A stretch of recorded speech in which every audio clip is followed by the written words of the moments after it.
Tiago, servo de Deus e do Senhor Jesus Cristo, às 12 tribos, dispersas entre as nações, saudações. Meus irmãos, considerem motivo de grande alegria o fato de passarem por diversas provações, pois vocês sabem que a prova da sua fé produz perseverança. E a perseverança deve ter ação completa, a fim de que vocês sejam maduros e íntegros, sem lhe faltar coisa alguma. Se algum de vocês tem falta de sabedoria, peça a Deus, que a todos dá livremente, de boa vontade, e lhe será concedida. Peça, porém, com fé, sem duvidar, pois aquele que duvida é semelhante à onda do mar, levada e agitada pelo vento. Não pense tal pessoa que receberá coisa alguma do Senhor, pois tem mente dividida e é instável em tudo o que faz. O irmão de condição humilde deve orgulhar-se com a sua elevada posição, e o rico deve orgulhar-se caso passe a viver com condição humilde, porque o rico passará como a flor do campo, pois o sol se levanta, traz o calor e seca a planta, cai então a sua flor e a sua beleza é destruída. Da mesma forma, o rico murchará em meio aos seus afazeres. Feliz é o homem que persevera na provação, pois depois de aprovado receberá a coroa da vida, que Deus prometeu aos que o amam. Quando alguém for tentado, jamais deverá dizer: eu estou sendo tentado por Deus, pois Deus não pode ser tentado pelo mal e a ninguém tenta. Cada um, porém, é tentado pelo seu próprio mau desejo, sendo por esse arrastado e seduzido. Então esse desejo, tendo concebido, dá à luz ao pecado, e o pecado, após ter sido consumado, gera morte. Meus amados irmãos, não se deixem enganar. Toda boa dádiva e todo dom perfeito vem do alto, descendo do Pai das luzes, que não muda como sombras inconstantes. Por sua decisão, ele nos gerou pela palavra da verdade, a fim de sermos como que os primeiros frutos de tudo que ele criou. Vamos orar ao Senhor. Senhor, nós abrimos a nossa boca nesse instante para louvar ao teu nome, para cantar das tuas maravilhas, para cantar, Senhor, das tuas obras em nosso meio e em nossa vida. E agora, Senhor, nós fechamos a nossa boca, mas colocamos, Senhor, os nossos ouvidos e o nosso coração à disposição da tua palavra e do teu Espírito.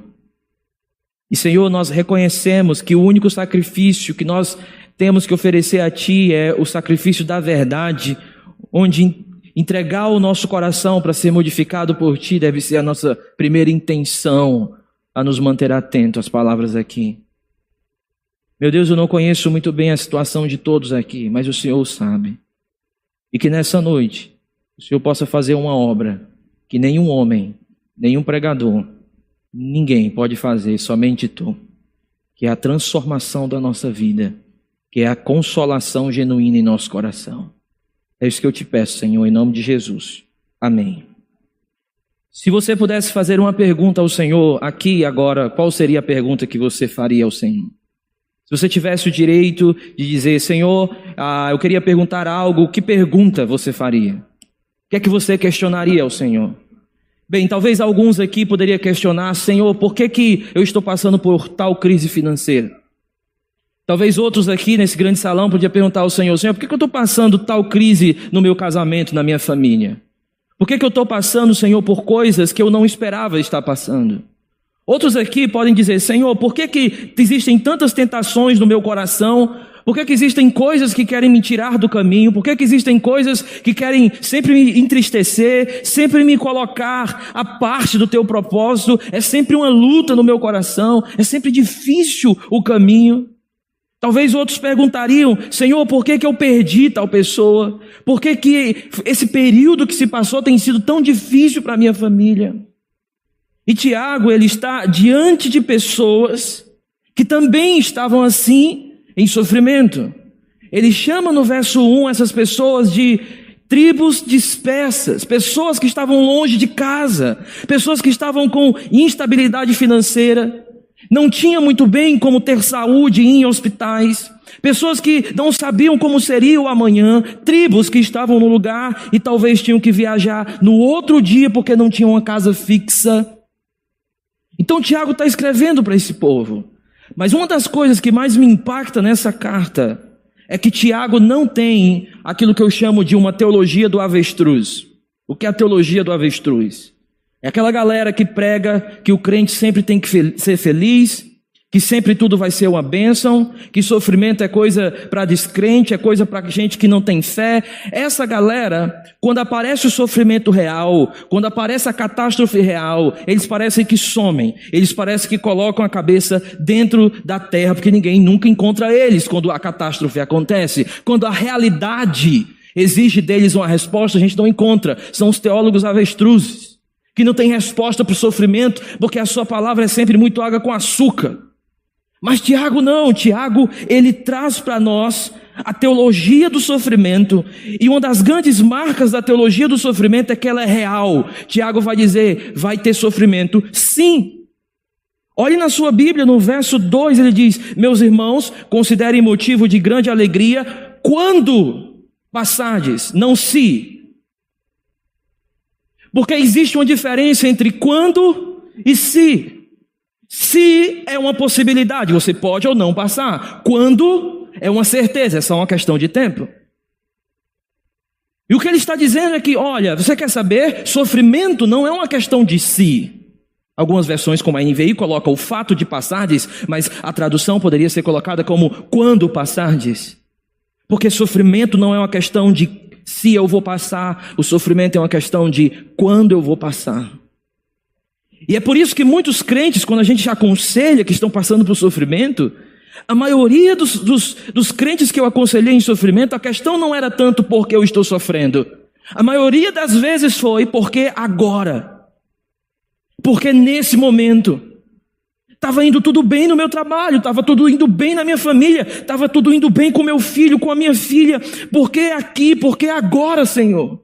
Porque muitas vezes a questão não é por quê, a questão é por que agora, porque aqui, porque nesse momento, porque quando tudo parecia que ia dar certo, deu tudo errado, porque sofrimento é inevitável.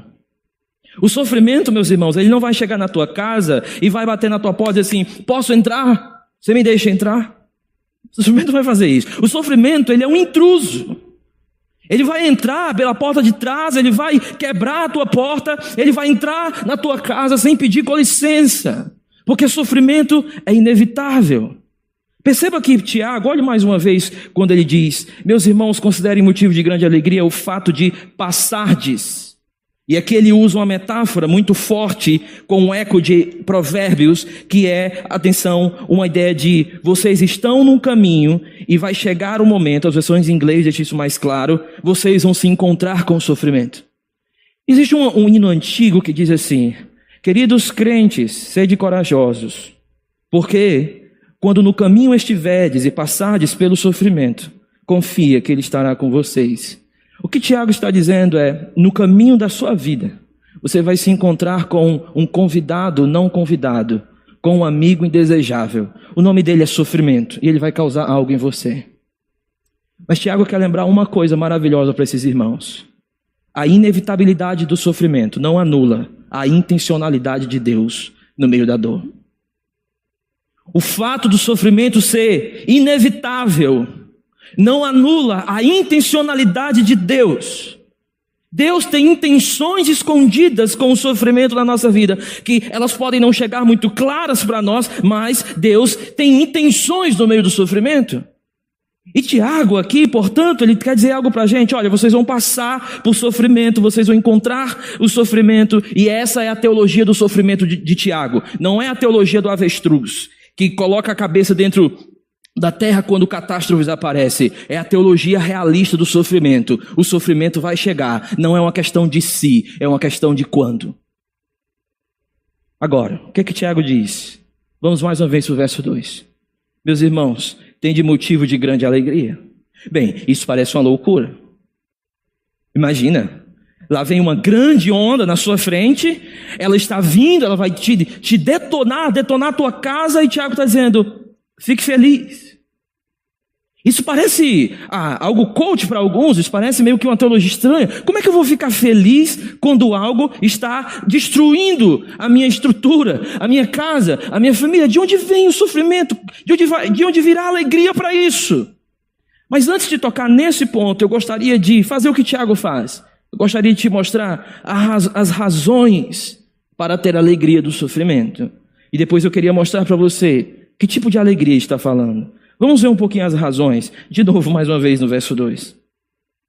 Meus irmãos, considerem motivo de grande alegria o fato de passardes por vários tipos. Não é uma, não é duas, não é a mesma provação, são vários tipos. Alguns perdem um filho, outros vão perder alguém, outros vão perder o emprego, outros vão perder a saúde. São vários tipos de quê? De provações. E muitas vezes a gente acha que a linguagem de provação na Bíblia é sempre uma linguagem de teste matemático. E há lugar para isso. Mas como eu penso que Tiago está sempre olhando para Provérbios no capítulo 1, eu não entendo que aqui a palavra provação seja uma ideia de Enem da vida.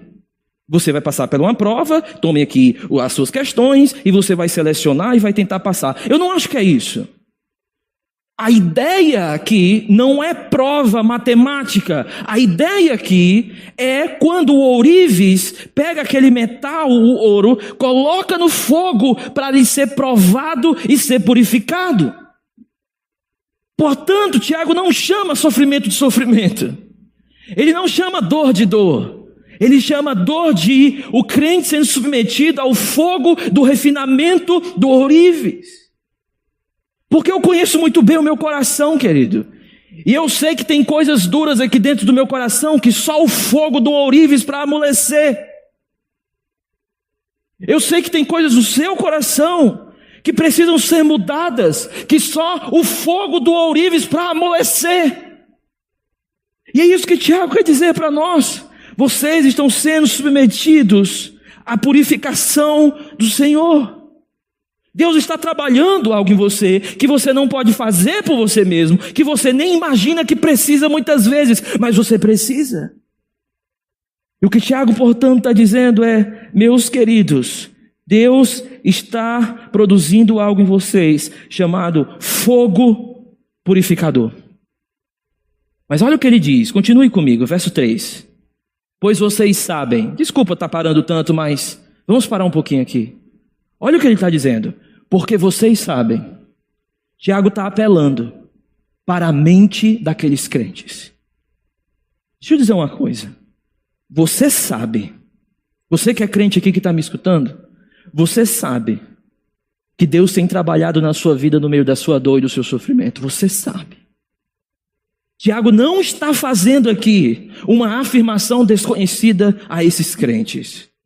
Ele está apelando, ao contrário, para despertar as mais belas memórias desses cristãos, para que eles olhem para a sua vida, olhem para as estradas pelas quais eles passaram e se lembrem de todos os encontros com a dor que eles tiveram, todos os vales que eles enfrentaram. Tiago está dizendo: vocês sabem que assim como Deus estava lá, Ele tem operado aqui e agora.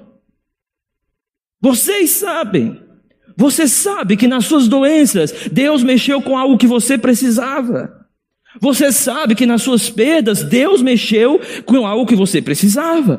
Você sabe que Deus tem mexido com a sua família. Você sabe que Deus tem mexido com o seu casamento. Você sabe, isso não é desconhecido aos cristãos. O sofrimento, Deus não está à parte dele, mas tem a mão dele, porque ele é o ourives. É isso que ele está dizendo agora. O que ela faz? Verso 3. Pois vocês sabem que a prova da sua fé produz. Vamos parar um pouquinho aqui. Às vezes as pessoas elas dizem assim: pastor, eu sei que o sofrimento é Deus querendo tirar o melhor de mim. Pare, meu querido. Porque não tem nada melhor em você, ok? Deus não quer tirar o melhor de você. Deus quer produzir algo de bom em você. É por isso que Tiago diz: sofrimento não é Deus tirando, sofrimento é Deus produzindo. Sofrimento, ainda que contra-intuitivo para a gente, não é Deus arrancando de nós como uma pessoa perversa. É Deus dizendo assim: eu estou produzindo em você coisas que você precisa. Na minha vida, muitas vezes, eu tive sempre a impressão de que Deus estava sempre tirando coisas de mim. Era como se aquilo chegava na minha mão e Deus tirava de mim. E a sensação que eu passei a ter foi, me parece que eu não tenho nada. Me parece que tudo que eu tenho Deus está tirando. Mas aqui é o contrário. Tiago está dizendo, Deus está produzindo algo em você. Agora, o que é que Deus está produzindo em você?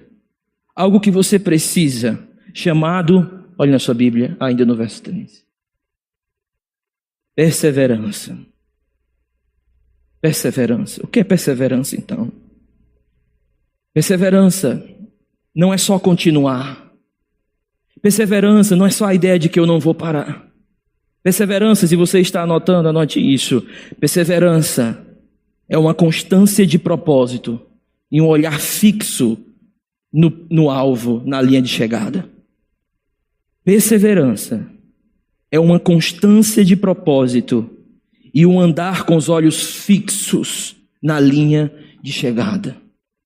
Às vezes eu penso também nisso, às vezes eu penso que o sofrimento é Deus meio que, pelo menos, é claro, minha perspectiva é errada.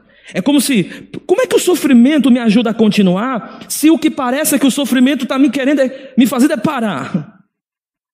Como é que o sofrimento produz perseverança, se quando eu estou sofrendo, a tendência que eu acho é que eu estou diminuindo a minha fé? Me parece que as coisas ficam mais difíceis, porque parece que o sofrimento não está produzindo perseverança. Na verdade, parece que o sofrimento está me fazendo parar na perseverança. Mas mais uma vez, Tiago está dizendo, meus irmãos, eu quero que vocês saibam que Deus está produzindo em vocês não é significado, não é propósito, porque é isso que o mundo persegue. Agora atento aqui. O mundo sofre para conseguir propósito na vida. Nós sofremos pelo propósito que nós já tivemos, que Deus já nos deu. Por isso, perseverança só tem quem tem propósito. Quem não tem propósito na vida ainda não pode perseverar, que não sabe no que perseverar. Portanto, o que Tiago está dizendo é que vocês lembram do propósito da vida de vocês? Vocês lembram pelo qual o que Deus chamou vocês? Você tem isso, você lembra disso? Você vê como isso é importante para a sua vida, pelo que Deus te chamou? Pois é, Deus está produzindo em você uma constância de propósito para que você continue no caminho e você continue com os olhos fixos na linha de chegada. Agora, ela produz o quê? Veja comigo no verso 4. E a perseverança deve ter ação completa, a fim de que vocês sejam maduros e íntegros, sem lhe faltar coisa alguma. Quando a gente estiver no capítulo 3, falando sobre sabedoria do alto, eu vou voltar nesse verso, mas agora eu não vou trabalhar nele. Mas a ideia é, perseverança produz maturidade.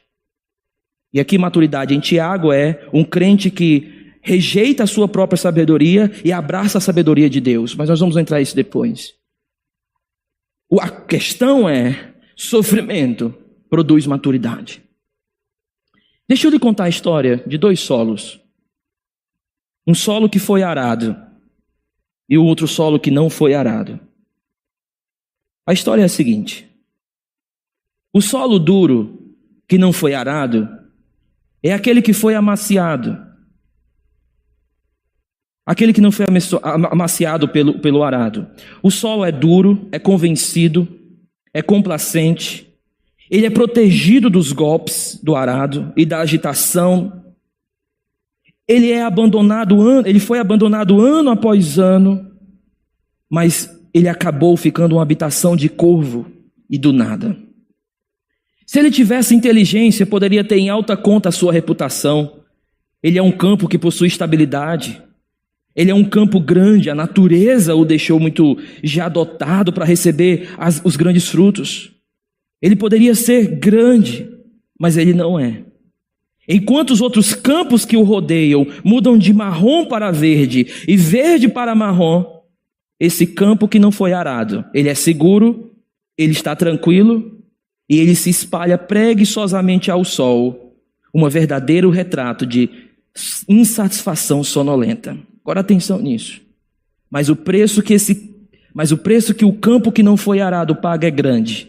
Ele paga um preço grande pela sua tranquilidade, pois ele não vê o milagre do crescimento.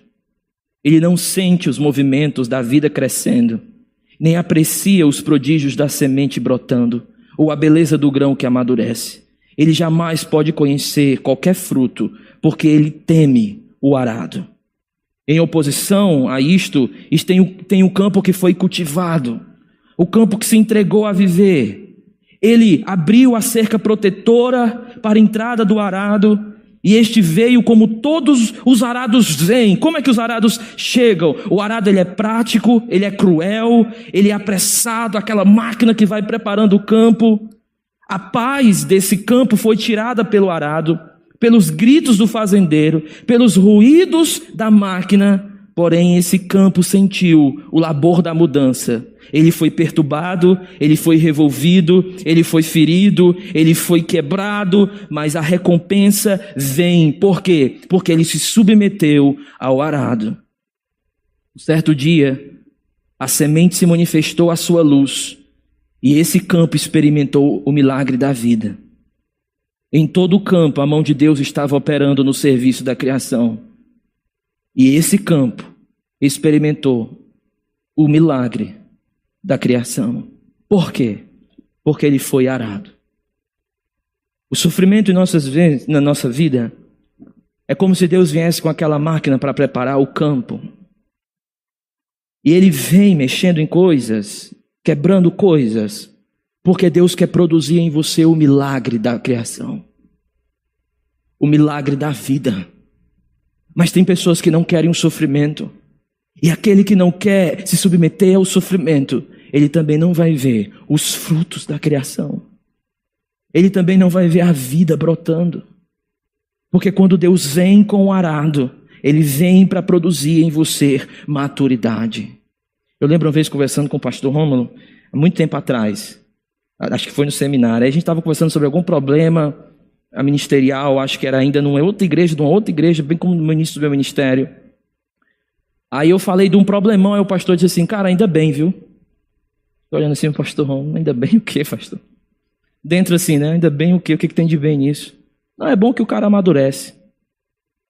Eu fiquei assim, rapaz, faz sentido. É como se Deus estivesse dizendo assim, ainda bem que o arado entrou. Por que ainda bem? É bom que você amadurece. É bom que você vê o milagre da vida na sua família. É bom que você vê coisas saindo para coisas verdadeiras entrarem. Para que a eternidade encontre lugar em um coração que ainda ama o temporal. Mas é necessário que o arado venha com a sua força cruel, inesperada, preparar o campo para expor a terra à luz do sol. E na luz do sol experimentar o milagre da vida. A grande pergunta que a gente tem que fazer é, isso é motivo de alegria? É motivo de alegria passar por tudo isso? E eu quero dizer para você que sim. Mas a alegria aqui, cristão, não é um sorriso na cara. Deus não está te chamando para passar o sofrimento com um sorriso na cara. Sofrimento é lugar de lágrimas. Mas existe um paradoxo da fé que é assim, chorando, porém alegre no coração, mas não uma alegria que significa uma gargalhada, é um estado de espírito de um shalom de Deus, sabendo que ainda que a figueira não floresça, ainda que não haja fruto na vide, o Senhor está trabalhando. Portanto, o lugar do desespero pode até bater a porta, mas ele não entra, porque tem soberania operando o milagre da redenção. O que é isso? É a graça de Deus. Portanto, é lugar de alegria, sim, mas uma alegria num estado de espírito. Eu lembro aquele rapaz que fez aquela música, Sou Feliz com Jesus. Quando ele recebeu a notícia, quando ele estava esperando a sua família, a sua esposa, os seus 4 filhos chegarem de navio, ele recebe um bilhete, e no bilhete estava escrito, os seus 4 filhos e a sua esposa morreram naquele barco, porque o barco naufragou. Ele pegou um bilhete, e em prantos ele começou a escrever, sou feliz com Jesus, sou feliz com Jesus, meu Senhor. O que é isso?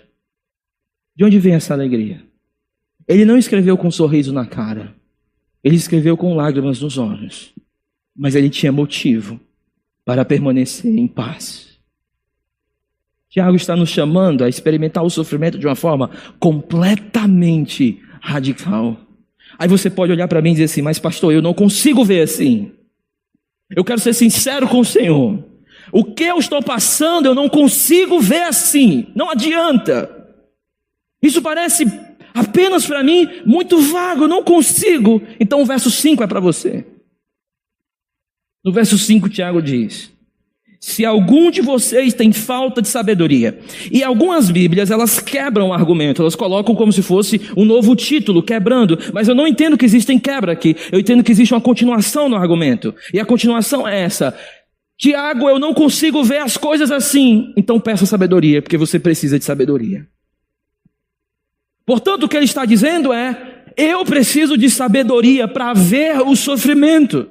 E mais uma vez, eu acho que aqui ele está apelando para Provérbios capítulo 8. A ideia é que o sofrimento é uma forma de ver, da perspectiva divina, as coisas funcionando. E você, cristão, nós precisamos da perspectiva de Deus da nossa dor. Porque senão a gente não vai passar. Se a gente não orar ao Senhor e dizer assim: Senhor, me deixa ver com os olhos do Senhor as coisas que eu não consigo ver. Me dá sabedoria para ver as coisas da tua perspectiva. Me dá direção, abre os meus olhos. Você que é marido, ora ao Senhor e diz assim: Senhor, eu preciso da tua perspectiva para não naufragar junto com a minha família. Me dá, eu preciso, porque agora eu não consigo ver motivo nenhum de alegria. Agora, olha o que ele vai dizer. Veja comigo do verso 5, isso aqui é muito importante.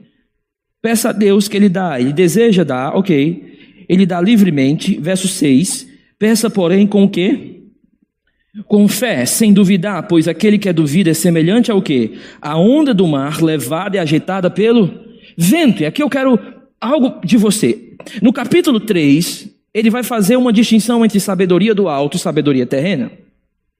E eu entendo que todo esse livro de Tiago é Tiago dizendo: existem duas formas de você encarar a sua vida, ou da sabedoria do alto ou da sabedoria terrena. Não existe meio termo. A sabedoria terrena, ela é diabólica, a sabedoria do alto, ela de fato vem de Deus. Então, se você não está na do alto, você está na de baixo. E aqui Tiago está dizendo assim, alguém agitado pelo vento, a ideia que parece é alguém que pede sabedoria, mas ainda deseja ficar com a sua sabedoria. É alguém que diz assim: Senhor, me dá a tua sabedoria, mas será que não é melhor assim? Senhor, eu quero a tua perspectiva, mas será que não é melhor a minha aqui? Senhor, me dá, olha Senhor, eu quero ver como o Senhor vê, mas me mostra só nesse olho, porque nesse aqui eu ainda quero ver da forma que eu quero ver, da forma que eu acho que é melhor para mim. Aí a sabedoria vem da igreja e diz assim: olha, eu acho melhor você fazer isso. Aí vem a sabedoria de Deus de vários canais possíveis e você: eu também acho que poderia ser assim, mas eu ainda acho que tem que ser assim. Tiago vai dizer: você realmente está pedindo sabedoria ou você está só pedindo e ainda querendo a sua? Olha qual é o resultado comigo no verso 7. Não pense tal pessoa que receberá do Senhor coisa alguma, pois ele tem o quê? A mente dividida, uma querendo a sabedoria do alto e a outra querendo a sabedoria terrena, e é instável em tudo o que faz. Portanto, Tiago está dizendo: quando você estiver passando pelo sofrimento, peça sabedoria, mas você vai precisar fazer uma coisa antes, me escute. E aqui é que eu acho que a complicação começa. É por isso que o capítulo 4 está onde ele está. É porque não é fácil abandonar a nossa própria sabedoria. E você não pense que isso vai ser resolvido em uma pregação, em um sermão. Nós somos pessoas que naturalmente nós escolhemos a nossa e não a de Deus. E o que Tiago está dizendo é: peça a Ele, mas antes, saiba que você precisa abandonar a sua perspectiva de ver as coisas. Porque se não acontece o quê? E aqui vem um ponto. E eu vou resumir agora.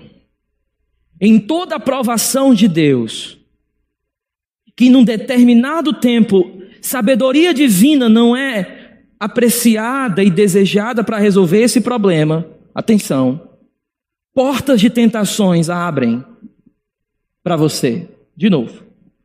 Em toda aprovação que não é requerida a sabedoria de Deus para resolver, tentações se aproximam. É por isso que agora no texto, Tiago vai fazer um jogo de palavras entre a palavra provação e tentação. Eu não acho que ele está quebrando o texto, eu acho que ele está falando a mesma coisa. Ele está dizendo, meus queridos, peça a Deus sabedoria. Por quê? Porque senão portas de tentação e de pecado vão aparecer. Que portas? Eu não quero mais saber da minha família, eu não aguento mais tanta provação, mas agora a provação virou tentação, e a pessoa se perde, então peca, e então no final do capítulo, você vê aqui que nós lemos, aliás, ele diz, gera a morte. Porque em toda provação que não é buscada sabedoria, tentações se aproximam para te tirar do teu propósito. Ele dá um exemplo disso com o rico e com o pobre, vamos ver o verso 9. O irmão de condição humilde deve orgulhar-se. É que a NVI ela coloca no futuro, eu acho que é um pouco infeliz, mas a ideia é: o irmão de condição humilde deve orgulhar-se porque ele está na sua elevada condição. Não é tanto quando ele estiver, mas por conta da sua elevada posição. Como assim? Ele está dizendo assim: aqueles que estão passando por extrema dificuldade financeira, cuidado, porque você acha que só será feliz quando o teu bolso estiver cheio. Tiago vai dizer, se orgulhe por quem você é em Cristo agora. A ideia dele é, o irmão de condição humilde, cuidado, porque você acha que não deve ser motivo de alegria, porque você não está com o bolso cheio. Nós vamos falar isso nas nossas aplicações. Sofrimento revela os tesouros do nosso coração. E ele está dizendo, agora ele não fala só para o pobre, ele fala para o irmão rico, verso 10. E o rico, e aqui eu penso, um rico cristão, deve orgulhar-se caso passe a viver em condição humilde, porque o rico passará. Vamos tentar entender qual seria a tentação para o rico. Ricos estavam se convertendo. Um escritor que eu gosto muito, chamado Richard Dawkins, ele faz essa análise e a ideia seria, ricos estavam se convertendo. Só que ao se converter, eles estavam perdendo o contrato na sociedade porque eles eram cristãos, e cristãos eram colocados de lado. E Tiago está dizendo, ei, vocês que têm dinheiro, vocês estão começando a passar por provações e perder dinheiro, não é? Mas olha, não fixe os seus olhos nisso. Por que não fixe os seus olhos nisso? O que o texto diz, verso 11? O verso 10 ainda no final, porque o rico passará como a flor do campo, verso 11, pois o sol se levanta, traz o calor e seca a planta, cai então a sua flor e a sua beleza é destruída. Da mesma forma, o rico murchará, aquele que tem apenas bens materiais murchará com tudo aquilo que ele faz. O que ele está dizendo? Bens materiais vão ficar. Portanto, se você, vamos lá, eu tenho uma elevada posição financeira e eu estou passando por várias crises financeiras, Tiago está dizendo, cuidado para que isso não comprometa a tua relação com Deus. Por quê? Porque você tem que ver as tuas riquezas como algo que vai ficar para essa vida. Não é a tua coroa da vida. O pobre, o irmão de condição humilde, cuidado, porque você acha que só vai ser feliz quando o teu bolso estiver cheio. Não vai. E a gente já sabe, irmão, que dinheiro compra cama, mas não compra sono. A gente sabe. Portanto, cuidado com isso. Aí verso 12, vamos ao verso 12. Feliz é o homem, a palavra aqui é bem-aventurado, um estado de bem-aventurança, o irmão que persevera na aprovação, porque depois de aprovado ele receberá o que realmente importa, é a coroa que é vida, que é Deus prometeu aos que o amam. Agora, verso 13, quando alguém for tentado, jamais deverá dizer, eu estou sendo tentado por Deus. A pergunta agora é, por que ele une esses dois argumentos? Pelo que eu falei. Em toda aprovação existe uma porta de tentação. Nas tuas provações, na maneira que você for encarar elas, porque irmão, olha, cuidado para você achar que sofrimento te torna santo imediatamente. Cuidado para que você não ache que sofrimento te torna um tipo de pessoa que pode pecar o quanto quiser. Porque não pode.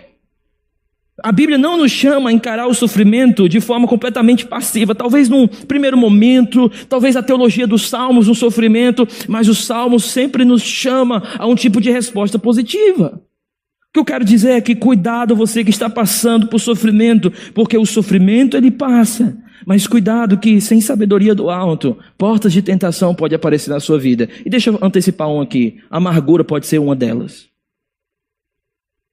Olha o que ele diz.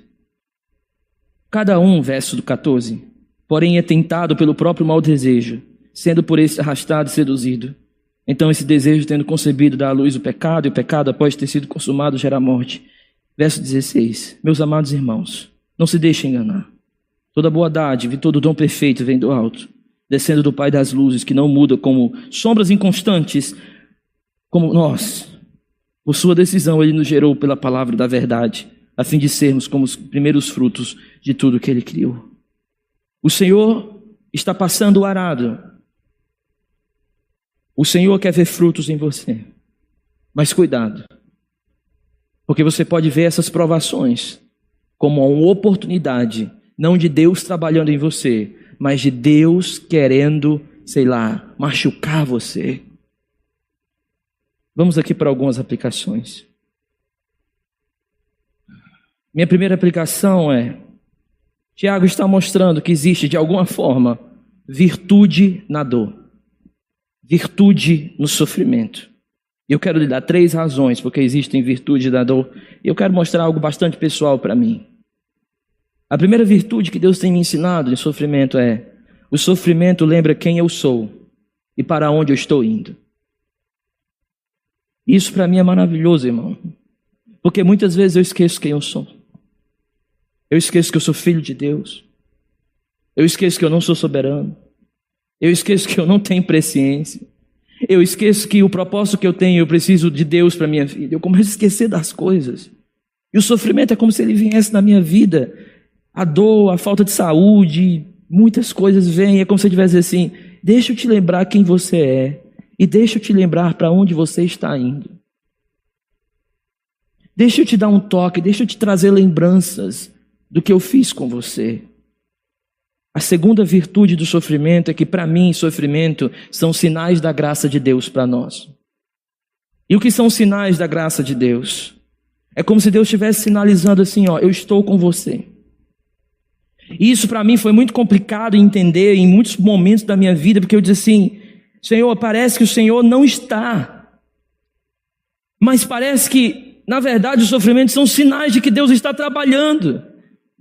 E se eu puder dizer algo para você, cristão, talvez eu não possa dizer isso para todos, mas sofrimentos da nossa vida talvez seja um dos sinais mais maravilhosos de Deus dizendo: no vale eu estarei do teu lado. E é isso que importa. É um sinal de que eu estou trabalhando na sua vida, porque eu não quero que você fique um campo abandonado.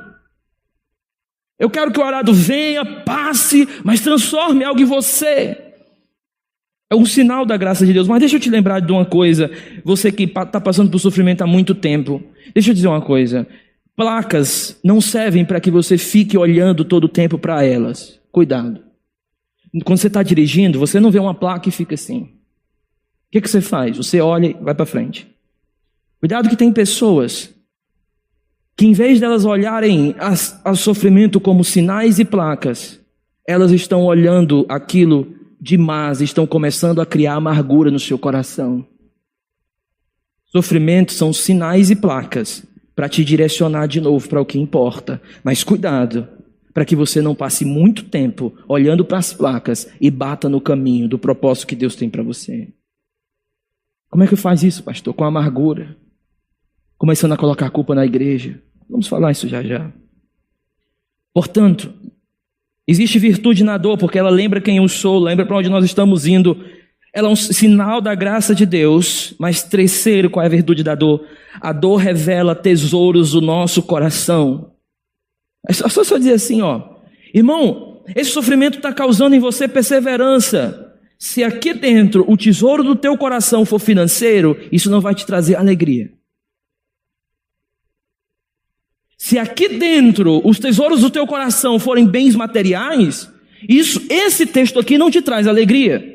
Porque sofrimento revela tesouros do coração. Então nunca esqueça que uma das coisas mais maravilhosas do sofrimento é essa. Deus, eu estou sofrendo. Quando irmãos vêm conversar comigo, pastor, está difícil. Os irmãos, vamos conversar. E ali a gente tem que ouvir a dor, a gente chora junto, mas a gente tem que dizer o seguinte: passou um tempinho, vamos tratar algumas coisas que apareceram aí. Porque tesouros do teu coração apareceram e eles precisam ser tratados. Porque senão você não vai olhar para a coroa da vida. Portanto, revela tesouros no nosso coração. Essa é a virtude da dor. Segunda aplicação. Sem sabedoria, provações podem virar tentações. Sem sabedoria na dor, provações podem virar tentações. 3 tipos de tentações que podem surgir nas tuas provações. A primeira, amargura para com Deus. E provavelmente era o que estava surgindo aqui em alguns. Você começa assim: poxa, Senhor, e tudo bem, o lamento é ok. O lamento está diante de Deus. Senhor, por quê? O problema é quando no lamento você está assim, começa a fechar as suas mãos e começa agora a colocar tudo a culpa em Deus. A gente tem que dizer assim: peraí, calma. Essa é a primeira tentação que pode surgir, amargura para com Deus. Qual é a segunda tentação? Inveja para com os outros. A ideia é tipo assim: eu não vou mais para o grupo das mulheres não, porque quando eu chego lá está todo mundo contando as bênçãos e Deus só tem me maltratado esses dias. Eu não gosto daquele fulano, daquela fulaninha não, porque ela fica contando muitas bênçãos, ela fica se gabando das bênçãos que Deus tem. Porque essas são umas das tentações nas tuas provações. Você começa a se comparar e dizer assim: Deus, se o Senhor fosse realmente sábio, o Senhor estaria me dando coisas e não somente dando a ela. Portanto, a inveja, na verdade, é você questionando a sabedoria de Deus. Cuidado, porque sem sabedoria, provações viram amargura para com Deus, inveja para com os outros. E terceira tentação, uma conduta imoral no sofrimento. Aí quando você vai aconselhar a pessoa: irmão, isso é pecado. Pastor, mas eu estou sofrendo. Ok, tudo bem. Amém, mas isso é pecado. Isso não deixou de ser pecado, não. O pecado não foi santificado pelo teu sofrimento. Isso continua sendo errado. Então tome cuidado para que sem sabedoria. Portanto, qual é a resolução? Peça sabedoria a Deus. Pais, maridos. Estava conversando hoje com minha esposa sobre isso. Ela dizendo que já tinha escutado muito isso aqui, ela diz assim: realmente todas as vezes que a gente ora, todo o contexto, em toda oração, todo canto, tua oração é: Senhor, me dá sabedoria. Ela diz assim: eu pensei que aquilo já tinha virado automático, uma reza, né? Uma prece. E está quase uma prece para mim mesmo. Diz assim: Senhor, me dá sabedoria. Me dá sabedoria. Eu preciso de sabedoria, Senhor. Senão eu vou fazer besteira na minha vida, no meu ministério, com a minha igreja, com os meus amigos. Eu sei, porque a minha sabedoria, ela é desastrosa. Portanto, peça sabedoria a Deus, porque sem sabedoria, provações podem virar tentações. Terceira aplicação. Deus não te deu o atributo da presciência, mas Ele quer te dar sabedoria. Às vezes a gente ora a Deus pedindo presciência. Senhor, me dá um sinal sobre o futuro. É ou não é, irmão? Vamos lá, eu já orei assim. Senhor, quando eu sair de casa, que o primeiro sinal esteja amarelo. Vermelho tudo bem, demora muito. Verde também, mas o amarelo ele é intermediário. Se não tiver amarelo. Aí não estava amarelo, eu disse o próximo. O próximo ia. Até alguns estão amarelo. Sabe por quê? Porque a gente está pedindo a Deus presciência, saber o futuro. E Deus não compartilhou com a gente presciência. Deus compartilha com a gente da sua sabedoria. Porque Deus não quer te fazer um místico atrás de sinais. Deus te quer fazer um filho sábio.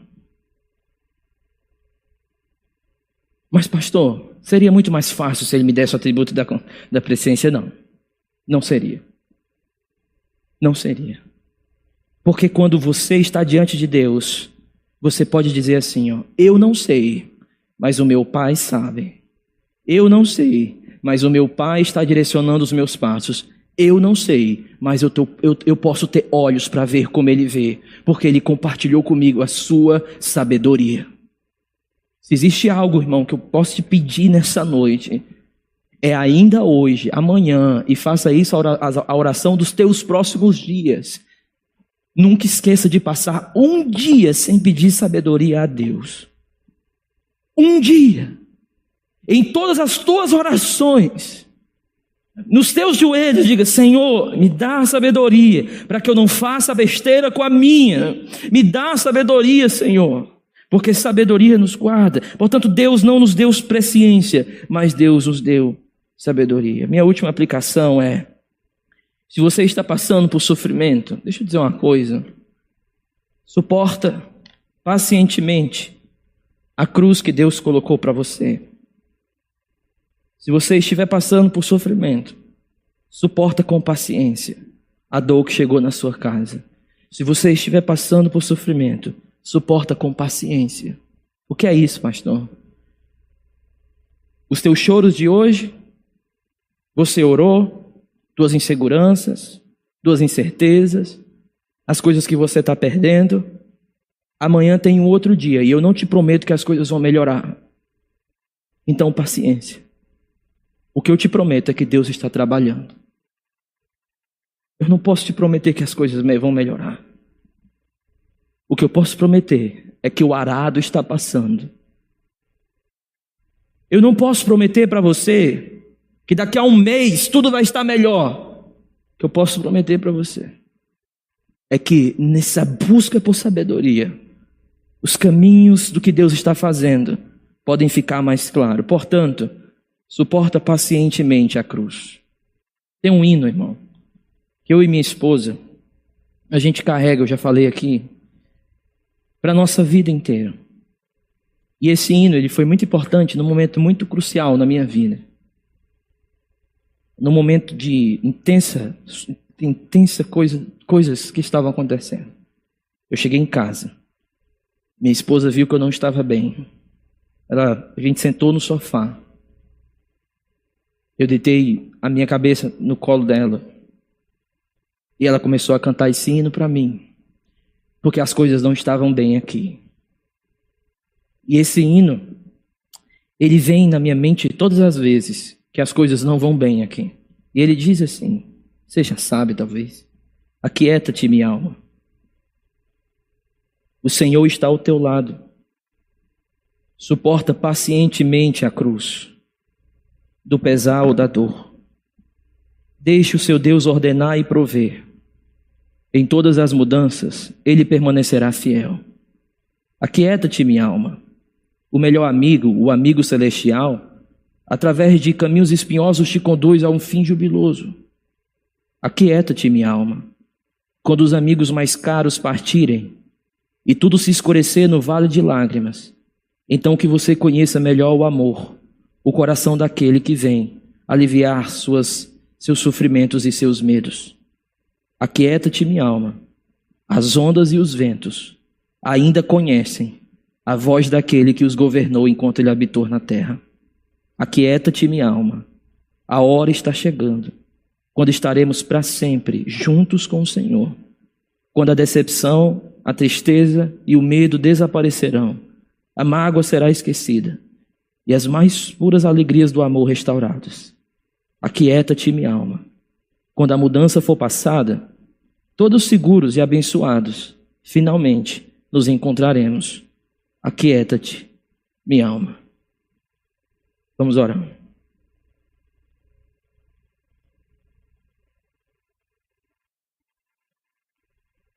Senhor, muito obrigado pelas provações inesperadas, pelo sofrimento que bateu a porta e entrou, pelas perdas, pelos choros, por esse tempo que nós estamos passando de pandemia. As coisas não foram fáceis, Senhor, mas muito obrigado, porque mesmo com toda a força do arado, sabemos que Deus está trabalhando. Senhor, eu te peço que o Senhor nos dê da tua sabedoria, para que a gente, Senhor, não faça besteira com a nossa. E se algum dos meus irmãos aqui nessa noite tem passado pelos vales de lágrima, que eles se encontrem contigo e que eles possam cantar: aquieta-te, minha alma. O Senhor está do meu lado. Suporta pacientemente a cruz, porque Ele está do meu lado. Senhor, muito obrigado. Muito obrigado porque a graça trabalha, mesmo quando nada faz sentido para nós. Por isso, Senhor, nós podemos orar: aquieta-te, minha alma. Muito obrigado, Senhor. Amém.